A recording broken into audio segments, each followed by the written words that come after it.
À Dakar, il existe des lieux que l'on ne peut pas simplement visiter. Il faut les écouter. Le phare des Mamelles est de ceux-là. Dressé sur la plus haute des deux collines des Mamelles à Ouakam, il domine l'Atlantique depuis 1864. Édifié à environ 126 mètres d'altitude, il est l'un des plus anciens symboles du patrimoine sénégalais. Pendant plus d'un siècle et demi, sa lumière a servi de repère aux navires approchant de Dakar. Un éclat blanc revenant toutes les 5 secondes, visible jusqu'à environ 53 km au large. Mais derrière cette lumière se cache une histoire beaucoup plus grande.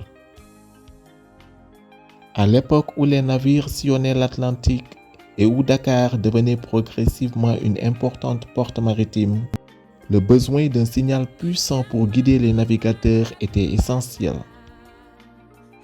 Le phare était devenu alors une sentinelle silencieuse. Chaque nuit, il indiquait aux marins qu'ils approchaient de la presqu'île du Cap-Vert.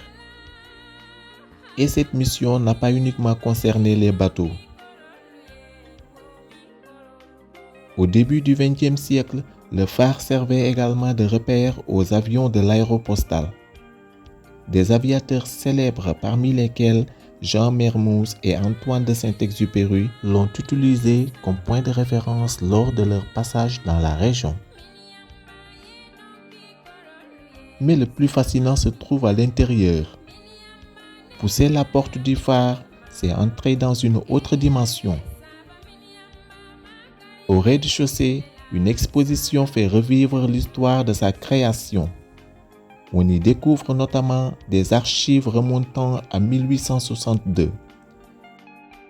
Le lieu est également consacré à l'histoire des phares et des balises à travers le monde. Des documents manuscrits liés au lancement du projet, des plans architecturaux, des éléments concernant la construction et les anciens systèmes d'éclairage.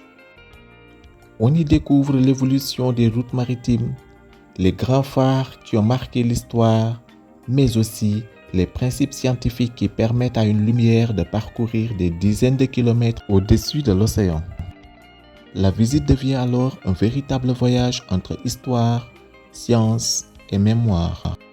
Au premier niveau de la tour se trouve une bibliothèque et des archives accessibles notamment aux visiteurs, aux étudiants et aux chercheurs. Plus haut, des balises permettent de comprendre les règles du balisage maritime. Et tout en haut se trouve le véritable cœur du phare, son mécanisme de rotation et son extraordinaire lentille de Fresnel. Cette lentille est bien plus qu'un objet ancien. C'est elle qui donne sa puissance au phare. Installée sur une cuve de mercure, elle tourne et amplifie la lumière afin de la rendre visible très loin en mer. À travers elle, on comprend que le phare n'est pas seulement une tour, c'est une prouesse technique, une machine conçue pour vaincre l'obscurité. Et puis vient le dernier étage. On monte encore, la ville s'éloigne, l'océan s'ouvre, et soudain, Dakar apparaît autrement.